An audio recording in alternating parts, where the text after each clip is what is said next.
गरुड़ पुराण में विष्णु जी ने ये बताया है कि यमलोक में चित्रगुप्त जी के पास हर इंसान के कर्मों की लिस्ट होती है। उसने कितने पुण्य किए, कितने पाप किए, ये सब कुछ डिटेल में लिखा होता है। चित्रगुप्त की सभा में हर प्राणी के पाप और पुण्य डिस्कस किए जाते हैं और उसके हिसाब से उसके पनिशमेंट्स को भी डिसाइड किया जाता है। यमराज की सभा में जाने के लिए 4 दरवाजे होते हैं। जो लोग पुण्यात्मा हो, मतलब जिनके दिल साफ हो, उन्हें पूर्व यानी कि ईस्ट के दरवाजे से जाने को मिलता है। इस रास्ते में गार्डन्स है, सुंदर हंस है और ये अमृत से भरा हुआ होता है। पश्चिम यानी कि वेस्ट का रास्ता ज्वेल्स से डेकोरेट किया हुआ है। जो संत है उनको इस रास्ते से जाने को मिलता है। जिन्होंने अपने जीवन में दान किया हो या जिनकी मृत्यु किसी तीर्थ के पास हुई हो, उन्हें उत्तर यानी कि नॉर्थ के रास्ते से यमलोक जाने को मिलता है। इन तीनों दरवाज़ों को पार करने वाली आत्माओं को किसी भी तरह का भय नहीं होता है।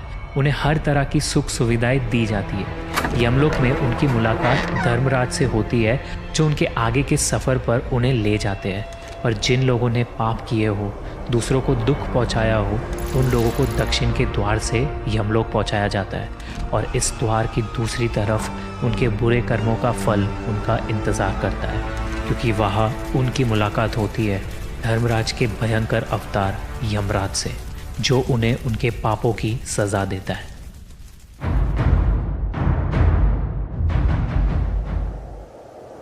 गरुड़ पुराण में अलग अलग पापों और दुष्ट कर्मों के लिए 28 अलग अलग भयानक और दर्दनाक पनिशमेंट्स बताई गई है। हर बुरे कर्म के लिए एक सज़ा है। इनमें से 5 ऐसी भयानक सज़ाएं हैं जिनके बारे में सुनकर आपका दिल दहक जाएगा।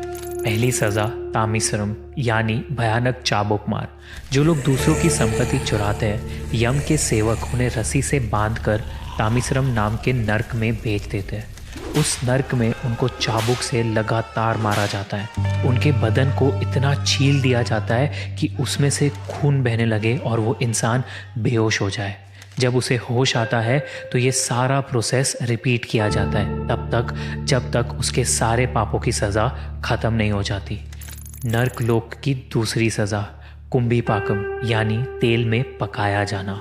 जो लोग दूसरे लोगों को अपने फ़ायदे या मज़े के लिए नुकसान पहुंचाते हैं, उन्हें कुंभीपाकम नर्क में भेजा जाता है, जहां एक बड़े से बर्तन में उबलते हुए तेल में उन्हें जलाया जाता है। तीसरी सज़ा रौरावम यानी सांपों से डसवाना। जिन लोगों ने दूसरों के साथ किसी भी तरह का छल कपट किया है, उन्हें रौरावम नर्क में भेजा जाता है। जलते हुए कोयलों से भरी धरती पर उन्हें फेंक दिया जाता है, जहां वो अपनी जान बचाने के लिए यहाँ वहाँ भटकते हैं। उनके पैर छिलकर फट जाते हैं, जिसके बाद सैकड़ों जीव जैसे सांप, मच्छर, बिच्छू, कौवे उनके बदन को नोच नोच कर खा लेते हैं। उनका शरीर दोबारा जुड़ता है और पूरी सज़ा फिर से दोहराई जाती है। चौथी भयानक सज़ा प्राणरोधम यानी बॉडी के टुकड़े टुकड़े करना।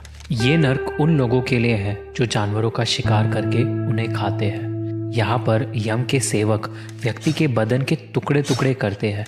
कुछ समय बाद ये सारे टुकड़े आपस में जुड़ जाते हैं और उन्हें फिर से काटा जाता है। ये सिलसिला कई हजारों वर्षों तक चलता रहता है। पांचवी भयानक सज़ा तप्ता मूर्ति यानी जलाया जाना। जो लोग नाजायज़ रिश्ते बनाते हैं, अननेचुरल सेक्सुअल एक्टिविटीज़ करते हैं, उन्हें इस नर्क में जलाया जाता है। तपते हुए अंगारों से दहकती हुई ज़मीन पर उन्हें बांधकर फेंक दिया जाता है, जहाँ उनका बदन धीरे धीरे आग में पिघल जाता है। वो रिकवर होते हैं और दोबारा आग में जलते हैं।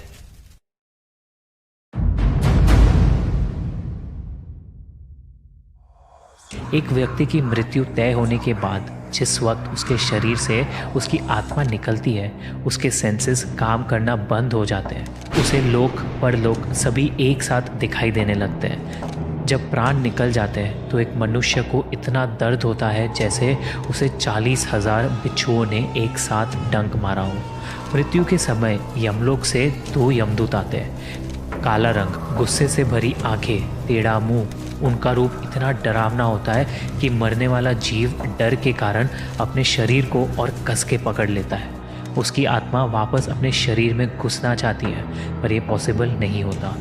यमदूत ने उस आत्मा को कसकर रस्सियों से जकड़ा होता है। बहुत कोशिश के बाद वो जीव तड़प कर रोने लगता है। वो गिर जाता है और उसकी आत्मा शरीर से निकल जाती है। यमदूत तुरंत उसकी आत्मा को बांध कर ले जाता है और यहीं से शुरू होता है यमलोक का सफ़र, जहां पाप और पुण्य को तोला जाता है, कर्मों का हिसाब किया जाता है और सज़ा सुनाई जाती है। मृत्यु के बाद यमदूत इंसान की आत्मा को यमलोक ले जाते हैं।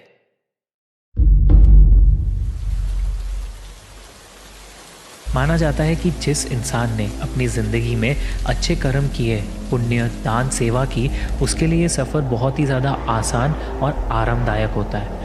उसे एक रथ में बिठाकर ले जाया जाता है। लेकिन जिसने अपनी ज़िंदगी में अच्छे कर्म नहीं किए होते, उनके लिए ये सफ़र का हर क्षण दर्द और पीड़ा से भरा होता है, क्योंकि यमदूत उस जीव की आत्मा को रस्सी से बांधते हैं और घसीटते हुए ले जाते हैं। उसे कहीं पर भी आराम करने का मौका नहीं मिलता।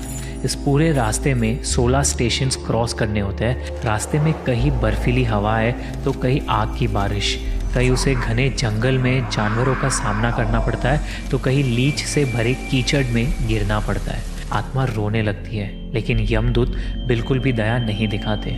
इसके बाद आत्मा को कोड़े मार कर अपने पूरे जीवन में किए हुए सारे पापों को याद कराया जाता है। इस तरह पृथ्वी लोक से यमलोक का सफ़र बहुत ही ज़्यादा पेनफुल होता है, बहुत ही ज़्यादा टॉर्चर से भरा होता है।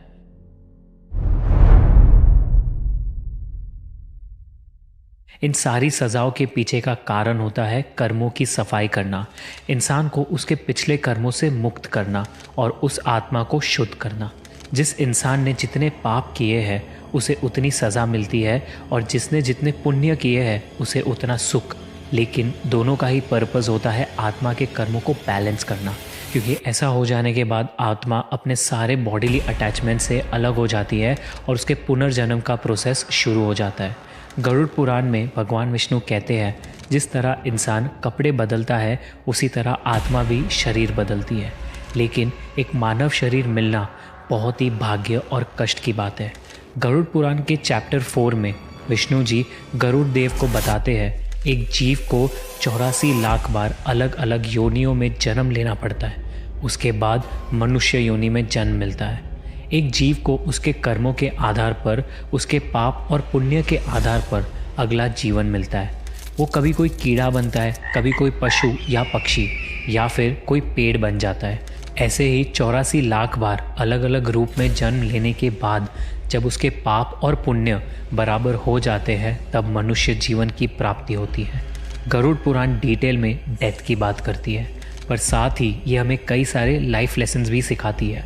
ये हमें बताती है कि हमें मनुष्य जीवन बहुत मुश्किल से प्राप्त होता है। इस जीवन को किस तरह जीना है, ये चॉइस हम सबकी है। आपके इस बारे में क्या थॉट्स है हमें कमेंट्स में ज़रूर बताइए।